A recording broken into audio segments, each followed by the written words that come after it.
Breaking news. ఉత్తరాంధ్రలోని వివిధ ప్రాజెక్టులపై CM Chandrababu focus పెట్టారు. ఈ మేరకు వివిధ ప్రాజెక్టుల పురోగతిని చూసేందుకు ముఖ్యమంత్రి చంద్రబాబు ఏరియల్ సర్వే చేశారు. పోర్టులు, ఎయిర్పోర్టులు, ఐటీ కంపెనీలకు సంబంధించి వివిధ ప్రాంతాల్లో జరుగుతున్న నిర్మాణాలని హెలికాప్టర్ ద్వారా పరిశీలించారు. విశాఖ ఎకనామిక్ రీజియన్లో కీలకమైన ప్రాజెక్టుల పురోగతిని అధికారులతో మాట్లాడి తెలుసుకున్నారు. భోగాపురం ఎయిర్పోర్ట్, రాయ్పూర్ విశాఖ జాతీయ రహదారి, తీర ప్రాంతంలోని రహదారులు, కనెక్టివిటీ ప్రాజెక్టుల గురించి అధికారులతో చర్చించారు. అభివృద్ధి పనులు త్వరగా పూర్తి చేయాలని ఆయా శాఖ అధికారులకు సూచించారు.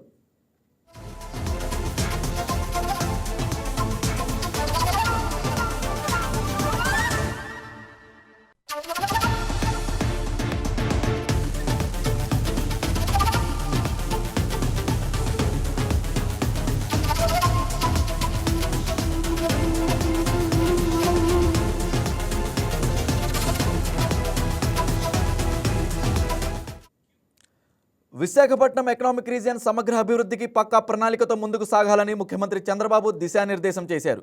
2032 నాటికి ఈ ప్రాంతాన్ని $125 నుంచి $135 బిలియన్ ఆర్థిక వ్యవస్థగా తీర్చిదిద్దడమే లక్ష్యంగా ప్రభుత్వం పనిచేస్తుందని ఆయన స్పష్టం చేశారు. ఇవాళ విశాఖలో వీఈఆర్ మాస్టర్ ప్లాన్పై మంత్రులు, ఉన్నతాధికారులతో ఆయన ఉన్నత స్థాయి సమీక్షా సమావేశం నిర్వహించారు.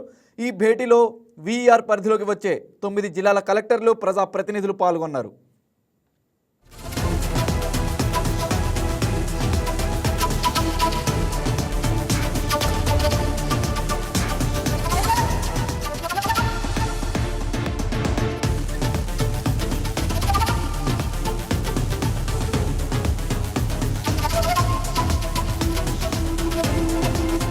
ఈ వీడియో మీకు నచ్చినట్లయితే లైక్ కొట్టి షేర్ చేసి మా వైకే టీవీ ఛానల్ని సబ్స్క్రైబ్ చేయండి.